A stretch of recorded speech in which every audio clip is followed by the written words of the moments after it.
Okay, good afternoon, everyone. It's good to be back here again in our monthly SICS seminar series. And today we have Yasdan, of course, who is, I'm sorry, the heater above me is just blowing hot air, who is going to share with us his work. As you can see, the title is there. But before we start, I'd like to begin by acknowledging the country first. So we would like to acknowledge the Wiradjuri, the Ngunnawal, Bundangara, and Biripai peoples of Australia, who are the traditional owners and custodians of the lands on which Charleston campuses are located, and pay respect to their elders, both past and present. So for those of you who don't know me yet, I'm Anita Dewi. I am part of the School of Information and Communication Studies, of course, particularly in the information studies space. And I will be helping, taking you through today, but most of the time will be Yasdan, of course, presenting, and then we will have question and answer and discussion with Yasdan. Before I hand the microphone over to Yasdan, you have had the abstract attached to the calendar invite, as well as in the what's new announcement. But I'd like to introduce Yasdan to you, although Yasdan doesn't need introduction. And let me just admit someone in. So Yasdan is a senior lecturer in the School of Information and Communication Studies. He received his PhD in Information Science from the University of Sheffield. Am I pronouncing that correctly, Yasdan? That's correct. In 2006. And then since then, his research interest has been shaped around the cognitive and affective aspects of human information behavior in different contexts. Since 2017, he has focused on HIB in the context of serious leisure. This is a really topic that interests me to hear. So I don't know about you, but this is a special one today, I guess. And in this ongoing research program, he explores the role of joy and other positive emotions in engaging people with hobbies, amateurism, and voluntary activities, and how joyful experiences inspire them to seek, share, and use information. He also investigates to what extent people's engagement in joyful information activities can contribute to their overall well-being. And the link to his work is also there attached to your calendar invite. Now, without further ado, over to you, Yasdan. Thank you very much, Anita, for the introduction. Hello, everyone, and welcome to this presentation. Thank you for being here. Today, I'm talking about two main concepts. First of all, about the transformative power of leisurely information, transformative power of information in general, and leisurely information in particular. And also, I share some of the findings of my research about bonsai growing as an example of transformative power of information. So, as you know, we have extensive research about human information behavior, mainly focusing on information seeking, information needs, information sharing. But there has been less attention to the transformative power and impact of information on people. So if you look at all the models in our discipline in a book like this one, Information, Looking for Information by Donald Case and Lisa Given. So you see lots of studies about information seeking, information needs, and everything. But even in the index of this book, this is one of the most comprehensive review of our field. The word transformation is not considered as a keyword to be included in the index. Or, for example, New Direction in Information Behavior, another book. I just borrowed them from the library to double check. Or Information and Emotion, another book. You know all these resources. There is little about transformation. However, that's an area we need to look, and I highlight the importance by a number of questions. So basically, to what extent can accessing desired information transform our views, shape our behavior and influence our well-being. Obviously, this is a question for a PhD study. So, and what emotions arise in our consciousness when we encounter unexpected information, and how do these emotions impact our information behavior, and how does the integration of new information into our existing knowledge contribute to our well-being? So these 4 questions are good for 4 PhD studies, and the last one is interdisciplinary. So, but at the moment, we don't have any PhD student doing that. So let's think about one question that you can think in your mind now. Can you recall a transformative experience of encountering information, a moment where a particular piece of information had a profound impact on your perspective? If you like, you can type in the chat box yes or no. You don't need to explain about the detail. But while you are thinking about this question, I can share my story about transformative power of information. Almost 2 years ago, I was walking with Rebel, my dog. It was early evening. I was in Estella, Franklin Drive. I even remember the location. And I was, as usual, I was listening to podcasts. But for that day, I didn't have any particular podcast in my mind, and I just browsed different podcasts. And as you can see, regarding your previous browsing history, the application suggests you things, and just I randomly click on one of the podcasts, and I realized someone, I didn't know him, Eckhart Tolle, he was talking, and the way he is talking is not interesting at all. He's just talking very slowly, you know, and I really wanted to move to this, from this podcast to another one, but I waited for a few minutes to see what he's talking about.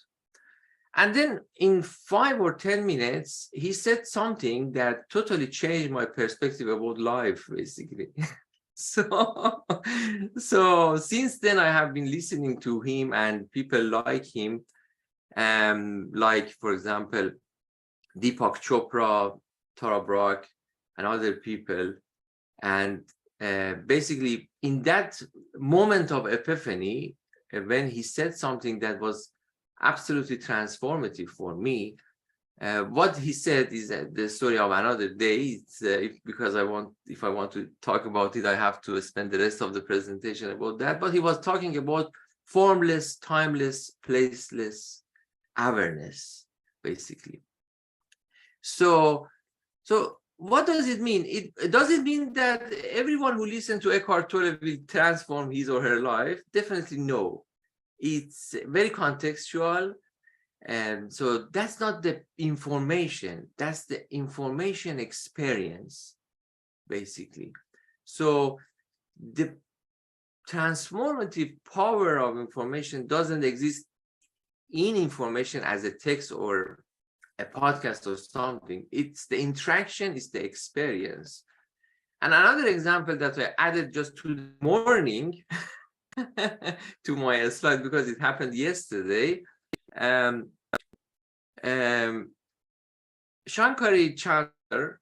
Chandran, who is a writer in Australia, she wrote a novel.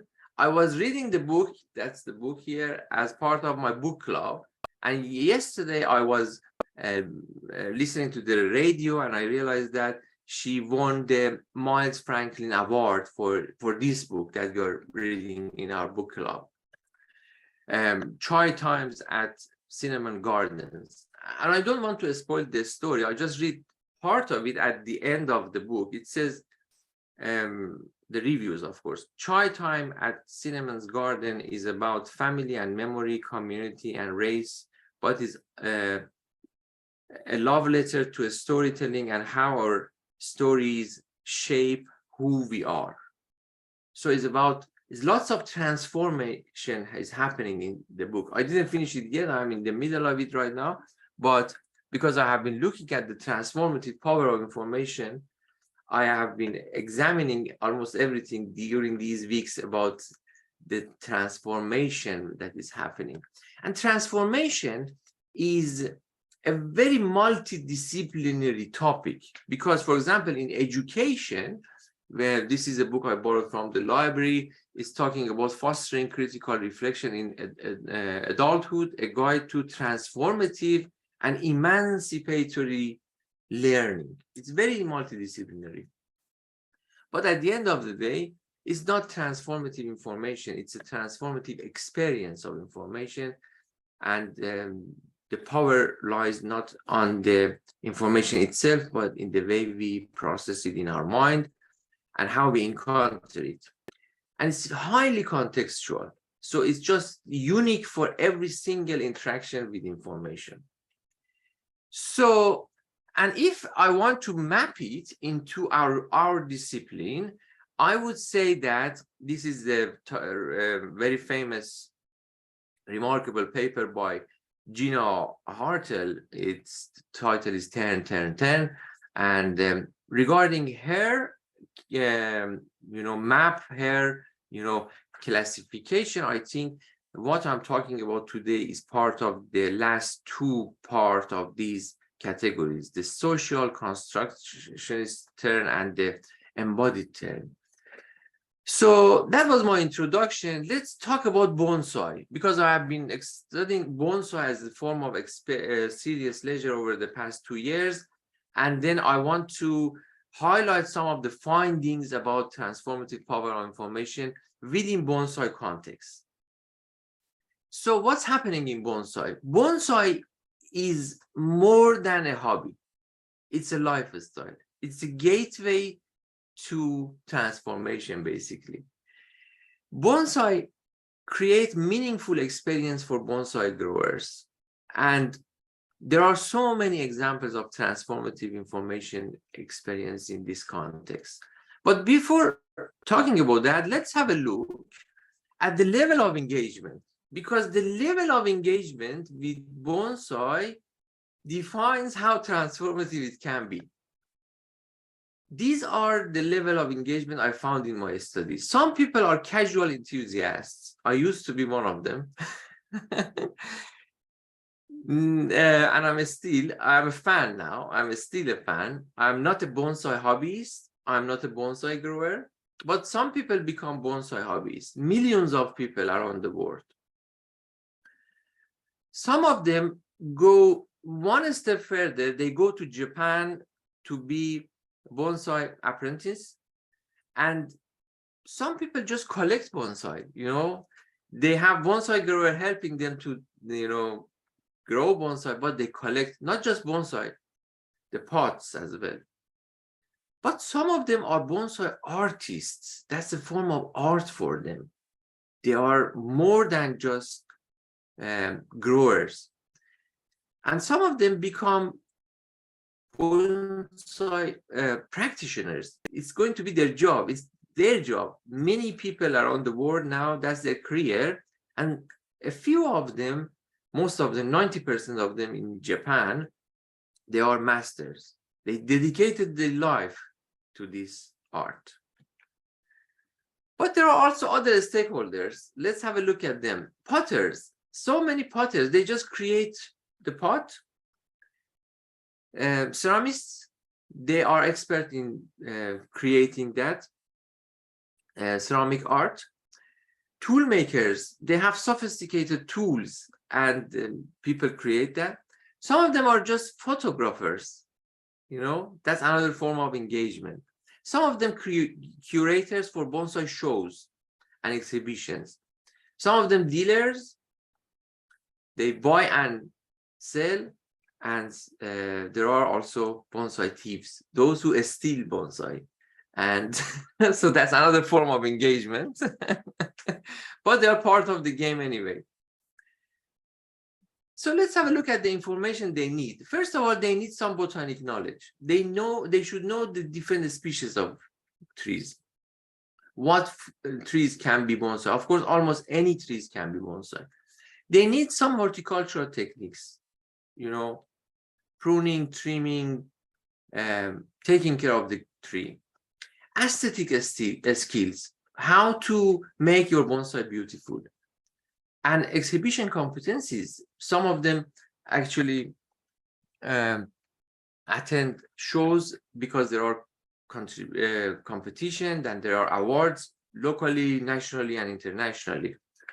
And they need personal and social skills because bonsai is like many other serious leisure activities, is very social. You need to join a club to be a good bonsai grower. So in terms of the information, let's have a look at a few of these themes, because we don't have time to go through the detail of all of them. Like in terms of horticultural techniques, they should know about soil and potting, light requirements, shaping, pruning, fertilizing, pest management, training techniques, and seasonal care. And for all of them, they need information. It's very rich information context. There are so many things they need to learn, and it's a lifelong journey. And almost no one can say, I learned everything about bonsai, even the masters who live in Japan and they dedicated their life. So in terms of the aesthetic skills, I just show the subcategories for this theme. They need to learn about harmony. They need to learn about balance, positive and negative spaces. Negative space means empty space in the tree. And branch placement, how to shape the branches, and individuality and expression, and aesthetic of display, how you form your tree to make it beautiful regarding that tradition. Because bonsai, as you can see here, has several styles, you know. These are just some of them. There are more than that. And by this picture, you can see better. So for example, upright, formal upright, informal upright, cascade, and other things like that, you know. So it depends on how bonsai grower wants to grow his or her bonsai, and they need to plan for that, you know. For example, if you want to have a cascade, you need to plan it from the early days, because when the plant forms, you can't change it. So it's a project. You have to plan for it from the beginning. And how to do that, you need to access information. You need to learn about the technique. Where do they find the information? They find information through text. There are so many books. One of them is here. I explore the books, I review and browse it because as a researcher, I can't do a research about bonsai not knowing the basic of that. So I have to learn, because when they are talking about, I need to understand what they say. So lots of books available, images, bonsai podcasts. There are so many podcasts about bonsai. I have been listening to some of them just to familiarize myself with the context. So many YouTube videos. Some of them, these YouTube videos, they have been visited for more than 2 million times. And people are the main source of information for bonsai growers, because when I asked the interviewee, what is your advice for newcomers to this area, all of them said, join a club, because you learn from other growers. And events and shows, exhibition, they attend different shows, and eventually the embodied information in the tree is a source of information for those who understand that, the masters and experts. So to summarize what I said, I'm conscious about the time. To summarize what I said, when you look at bonsai, you are looking at three things. You look at the plant, you look at the person who created it, and you look at the partnership between the plant and person. What does it mean? It means when you look at the plant, you look at elegance. You look at longevity and fragility at the same time, because some bonsais have been living for more than several centuries. There are alive bonsais, they are very healthy and happy with 500 years, 600 years in different countries. That's why bonsai grower says, you don't own the bonsai owns you. You know, it's your legacy. If you take care of your bonsai, your children can have it, and your grandchildren and next generation can have it. And it's happened before, and it's happening now. Then you look at the person.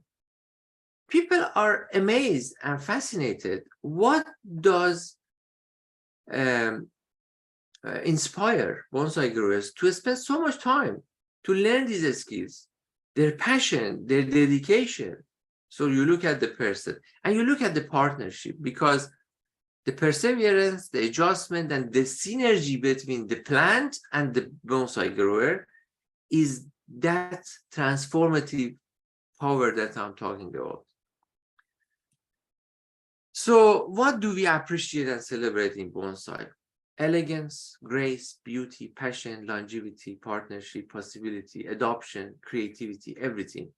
And it creates a context that enables bonsai grower to have the possibility of transformative experiences. So does it mean every bonsai grower has transformative experience of encountering information? Definitely no. It's again situational, contextual, case by case is different, and for every person at any context is unique. But it's happening. That's why I heard from my interviewees. They told me, engaging in this hobby changed my life. I am a different person, particularly for those who have been engaging it for several years. Some of them have been doing it for half a century. So amazing. And then when we are talking about the transformative information experience, that's another thing is important. Encountering information, which is a theory in our field, is, in my opinion, is the best theoretical framework to explain what's happening. And as you know, information encountering has been a subject is a topic in our field for the past 20 or so years. But again, people like Erdős and Foster, Ellis, and other people, Allen, they just look at the moment of encountering, how we encounter information. But recently, I came across a paper published in Journal of Documentation introducing a new concept. That's exactly what I was looking for. Transformative information encountering. That's a new concept in our field, just this year. And that's what I'm working on it at the moment. So while I have discovered it in my research, I came across this paper a few months ago. And then that was another moment of epiphany for me, because that's exactly what I was looking for. Someone else has been thinking about it in the other side of the world. And now I'm finalizing my paper about that. And then I can basically summarize everything in a few next slides. I have a few more minutes. So what makes bonsai fascinating is remarkable capacity to transform ordinary plants into living artwork. And it shows the power of creativity. And I explained what's happening, so I don't read everything here, but the aim of bonsai is another facilitator, because when people engage in bonsai growing, they hope to achieve a new form of tree in a small pot, and it embraces simplicity and minimalism at the same time. And then there are a number of paradoxes here. There are a number of paradoxes that again makes bonsai growing so suitable for this transformation, because bonsai is all about longevity and fragility at the same time. A 500-year tree can die in few days if we don't care if we don't take care of them. So, and it's about imperfection and perfection at the same time. Again, you know, these ironies and oxymorons in this context creates that transformation more than other hobbies that I have been researching in my studies during these years. So that's my final slide here as a conclusion. We have bonsai growing as a hobby in the center, and what's happening, it embraces a number of Japanese cultural concepts. It embraces ikigai. Ikigai means something that you are looking for and it creates joy for you. It can be your purpose of your life, or it can be a cup of coffee that you wake up in the morning and you are looking forward to have your cup of coffee. So it's a huge topic, ikigai. It's wabi-sabi. Wabi-sabi means looking for beauty in imperfection and admit the the short, admit that life is short. And another one is kudowari. Kudowari is also very important in this. For every single of these concepts, I need another presentation, of course, but I briefly mentioned that. Kudowari means you are looking for perfection, but you know you never reach it. But understanding this impossibility doesn't stop you looking for perfection. So it's another paradox. You know you never have a perfect bonsai, but you keep looking for perfection. And ibasho means an area that you can be yourself. People who do bonsai, they all told me it's taking care of my bonsai is kind of meditation for me. And when I am with other bonsai growers, it's the best place for me. It's ibasho in Japanese culture. And a final one is ichigo ichie. And ichigo ichie means every moment of life is similar to the past and future, but every single moment is unique.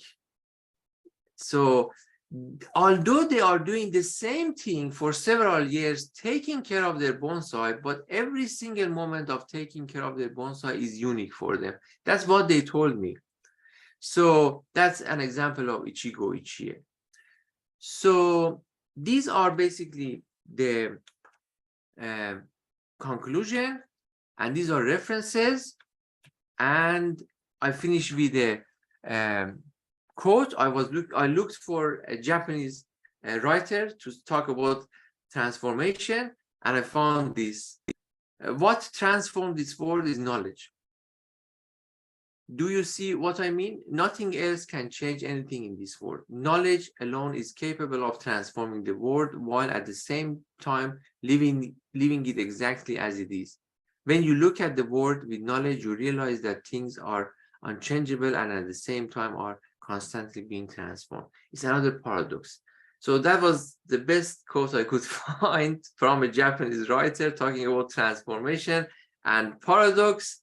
And that's my bonsai here. I just eventually decided to take care of this bonsai. It's a juniper. And so that's, I'm not a bonsai grower. I'm just a fan. And this is my basically meditation object. And this is my meditation bench. Thank you very much for your attention. Thank you, Yasdan. Ichigo Ichie, was it? Yeah, Ichigo Ichie, yeah. Okay. I think we should invite from the audience if we have any questions, or do you want to stop sharing so we can see? Oh, yes, definitely. Yeah.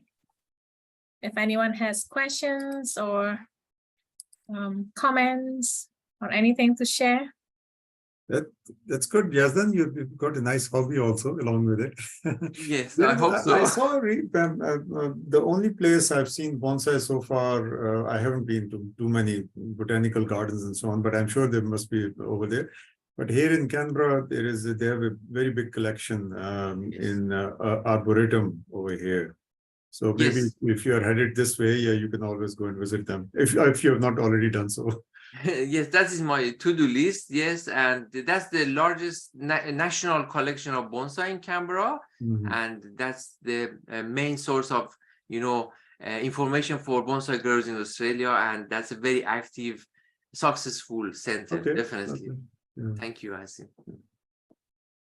Thanks, Asim. Anyone else? We've got a thank you to you posted in the chat as well, yes, Dan. Yes, there is a question here from Richard, or China originally. Yeah, that's right. Basically, you are right, Richard.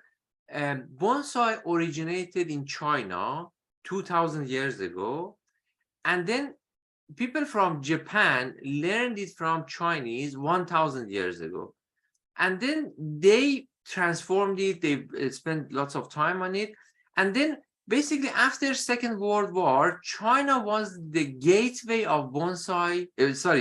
Japan was the gateway of bonsai to the rest of the world. That's why many people think basically Japan is the source of bonsai, but no, China is the main source, definitely. Yeah, many years ago, first time I saw bonsai was in Tokyo. So they had a over there. I think it was one of the gardens over there. So they had lots of bonsai over there. Definitely. At the moment, there are a few bonsai hubs in the world: China, Japan, United States, Spain, and Italy, and Australia, of course. There are a huge new wave of bonsai in Australia in terms of creating bonsai from native species, so that's a new area, and we have 57 bonsai clubs in Australia, which is amazing, and one of them is in Wagga Bonsai Society, and last year they have celebrated the 40th anniversary. So for the past 40 years we have a bonsai society in Wagga. I don't know how many million people doing bonsai, because regarding their level of engagement, it's difficult to record them. Some of them have bonsai in their home. They don't talk to other people. Some of them join a very local club. But for sure, there are millions of people around the world who are actively engaged in bonsai growing. I'm sure there are, because it seems like a very nice hobby. Every time you see one, you're attracted to it. Oh, yes, definitely. Yeah. Yeah, it's easy to start, difficult to stay and be, take care of bonsai in long term, because it brings its limitation. How it brings, when I interviewed bonsai growers, they said the first thing that it limits us is ability to travel, because you can't leave your bonsai at home and go away for a long journey. Oh, so it needs constant care and yes, you need to take care of the attention, because the soil that they are in is so small, and you need to water them almost every day. Of course, depending on the species is different. For example, juniper is very hardy, but they need to repot every few months, again depending on the tree. So they need fertilizer, they need constant pruning, because one of the beauties of bonsai is the bonsai in a pot is a real tree, is not genetically modified. It can be any tree. For example, a maple or a pine or any kind of tree who is in the nature can grow, becoming a huge tree, is small in a pot by just pruning, because they not only prune the branches, they take it out and then prune the roots every year and twice a year, again depending on the tree, but they are cutting it. So it's a real tree, but in a small pot. So basically they keep the tree alive.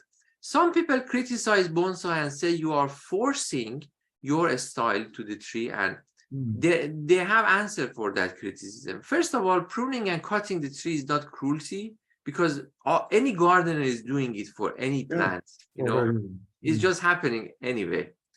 And the other thing is, they say we taking care of a tree, we give the tree a chance to live longer, because a tree in a nature or in a garden can grow for several years, but it's very unlikely you can have a tree in your backyard for 200 years, for example. But if you are a good bonsai grower, you can keep it alive.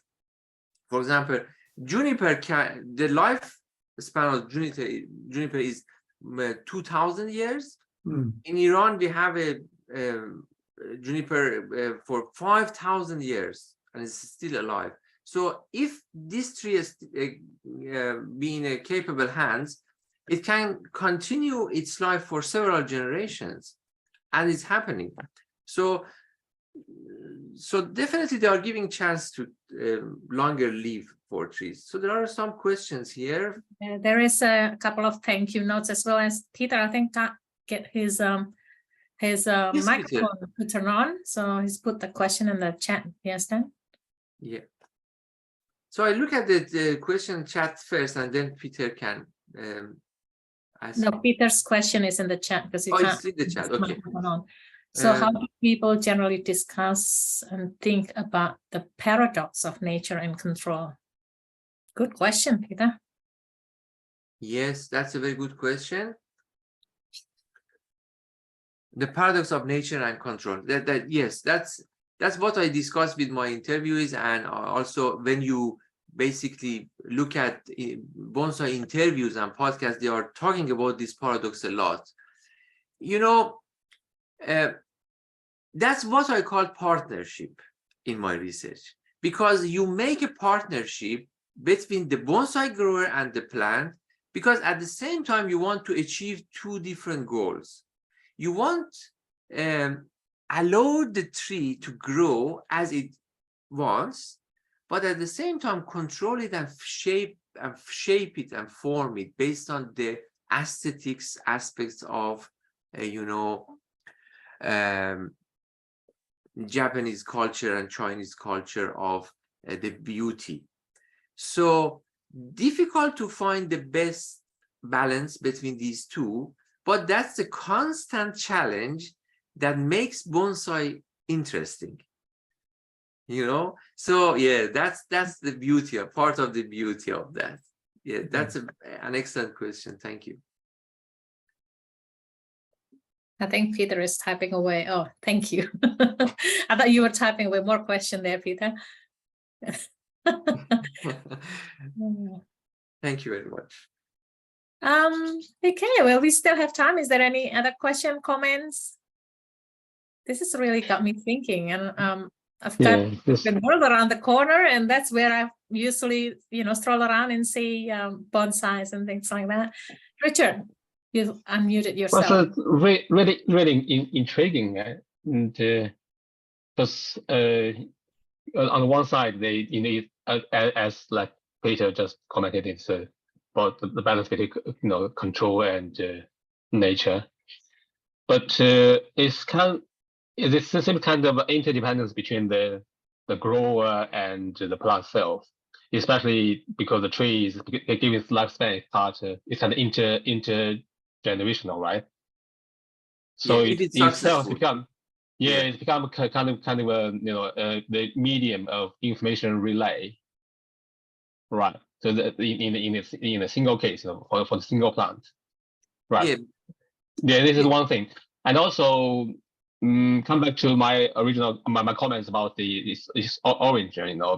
The bonsai started in China about before the BC, but and luckily it was kind of passed on to Japan. I think around the Tang or Song Dynasty. Yes. But China, the arts are both lost during the early times of New China, especially during the during the great cultural evolution. Yes. Right. So China in this we almost China almost entirely lost this art form. Definitely. So Japan became a kind of another powerhouse with this art. Also, I'm not sure about the Southeast Asian countries like Malaysia, Indonesia, I Vietnam. assume that that is a very big Chinese diaspora. Then they are able to continue the tradition. That's kind of information relay, and I know it's kind of similar. A different another way of intergenerational information relay, but on a larger scale. Yeah. So just want to hear your thoughts, on this. Yeah, thank you for that. Thank you. Yeah, basically, I can summarize my understanding about the history of bonsai in this way, that it's a Chinese skill, Chinese art, developed in Japan, and now it's an international hobby. But at the same time, China, Japan, and some Asian countries like Vietnam, Malaysia, are the main hubs of bonsai. But now, because it's international, for example, in Europe, you see wonderful shows happening in Europe. Yeah. And there's a competition between Europe and United States. I was listening to the both podcast recently with an American bonsai grower, one of the main famous, because they have their own celebrities, Yeah. So they were talking about in which way, for example, the bonsai exhibitions in the United States are better than European exhibitions, and are they able to even compete with Japanese, bonsai growers and the Japan market and China market? So that's a huge area.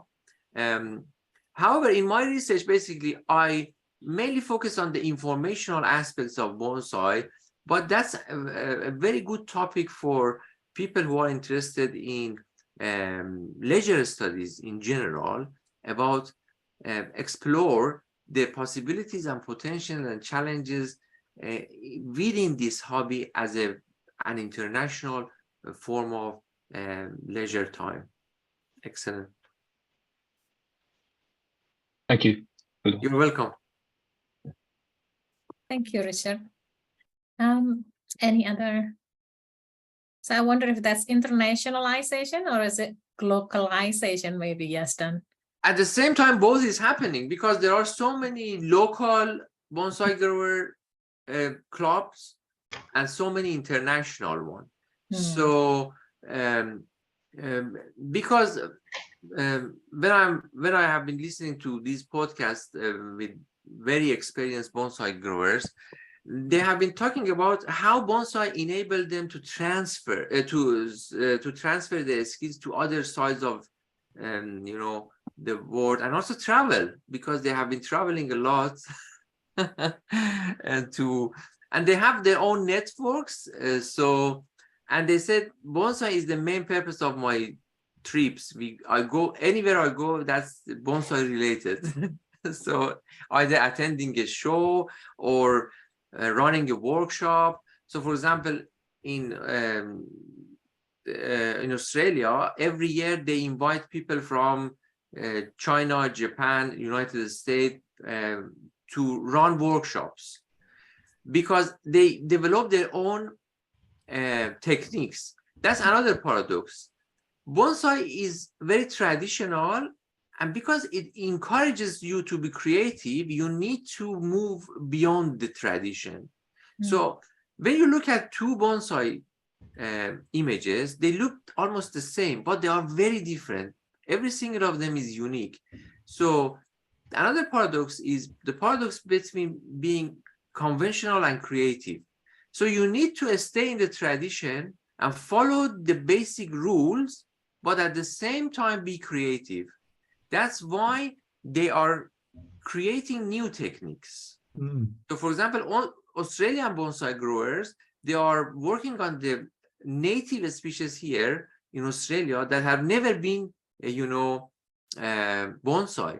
And regarding the specific needs and features of native Australian trees, they are developing their own techniques, So the styles that I showed in my slide, one of my slides, it doesn't mean these are the only style of bonsai. There will be more. They are creating it. But then they keep the nature, the essence of bonsai. The essence is basically focusing on a tree, spending time with it, being mindful about what's happening, paying attention to the detail, and keep the tree alive. Because the first thing that happens to many bonsai growers, the beginners, is they kill the first tree. That's for almost sure. So that's my first tree, and who knows? I don't know how many weeks or months I can keep it alive, but it's very unlikely that it will die because I'm not an expert. I need to learn how to keep it alive. So the first thing is for a bonsai grower is to learn how to keep your bonsai alive, then come and learn how to shape it. It looks very alive to me, by the way. Yeah. So that's the essence of that. Right. Thank you. Yes, Dan. As I said, it looks very alive to me, so I wouldn't worry about it. Hopefully, I keep it in outside because it's not an inside. It's not an indoor plant. It should be in the yard, in the backyard. But I brought it here to show you. I will bring it back soon after this presentation to its place outside. So yeah. Any other comments? Any other question? No.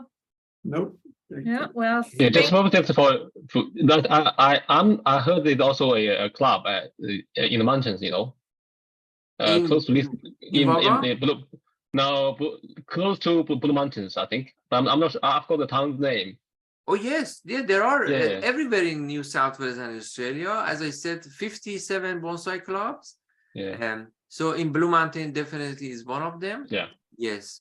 In Sydney there are many bonsai clubs established in more than half a century or so. So they have been very active.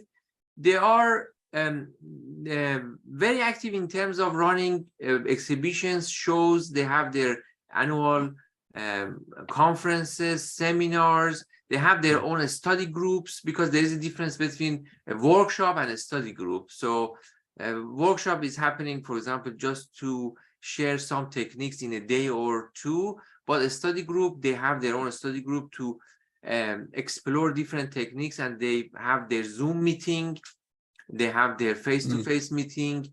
So it's amazing, for me, if I want to be a full-time researcher about bonsai, I can't just, leave my job here and be a full-time researcher, because it's amazing when you, it's just like a gateway to a huge, massive realm of information and tradition and knowledge and skills. And when the gateway is open, you see, wow, what's happening behind this gateway? And those who are, and some of them, in my interviews in the podcast, they have been sharing their story and said, for example, one of them said that I applied for early retirement, I left my job and then become a professional bonsai practitioner. Someone said, I just totally left my job. And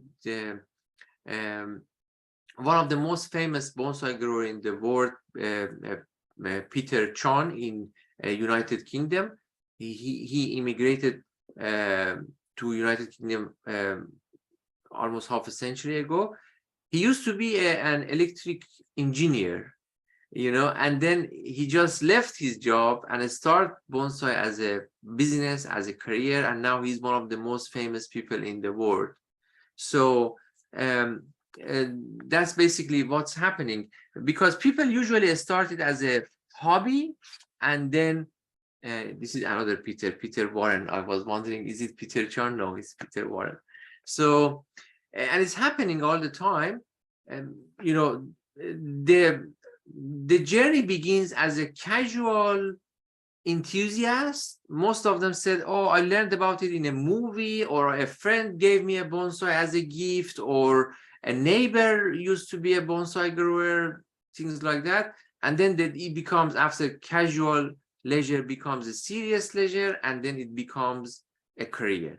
And that's how we define serious leisure. Serious leisure, any form of leisure that requires learning skills and knowledge, has the potential to turn into a career, and is adequately rewarding and sufficiently challenging, and it creates a form of identity and lifestyle around it, is a serious leisure. And that's why I became interested in bonsai grower, because my colleagues have already heard my presentation in the past about my story of bonsai, but I shared with new people who are here. Basically, I began my research about serious leisure in 2017, and in my first project in 2018, I interviewed a number of serious leisure participants in Vaga, and then one of them was a bonsai grower. And when she was talking about her hobby, then I realized, wow, this is one of the best examples of serious leisure, because it ticks all the boxes. That's why I decided to primarily focus on bonsai, and my next project will be about beekeeping. So yeah, that's another big thing. Yeah. I don't know how to leave bonsai. I don't want to leave. But it's too much work. Yes. Well, you know what? Yes, Dan, definitely Jen and I are going to keep an eye on that next topic. Yes, one of our seminar sessions. Yes. Yeah, there are 230 kinds of hobby, and I only explored a few of them, so I have another 200 to go through. Oh, okay. I was hoping you were going to go for rubber duck collecting. I thought that was quite charming. Yeah. And I hope that we are not going to say farewell to you soon if you take up bonsai as a full-time career. That's one possibility. Yes. You know, if you receive an email from head of a school that Yazdan left and become a full-time bonsai grower, don't be surprised. It's very likely. So what do you call them? I mean, what, bonsaiers or?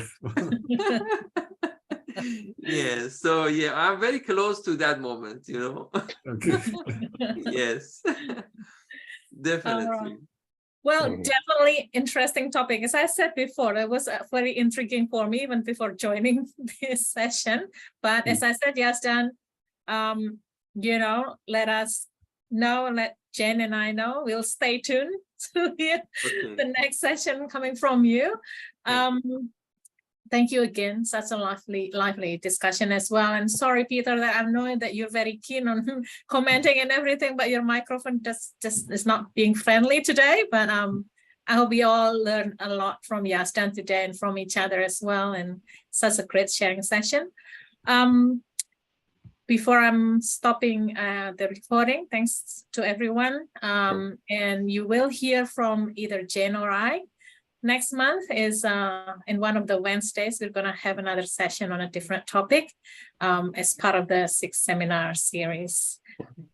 You all have a lovely rest of the day and take care and stay warm. Thank you, everyone. Thank you. Thank you very much. Bye. Bye.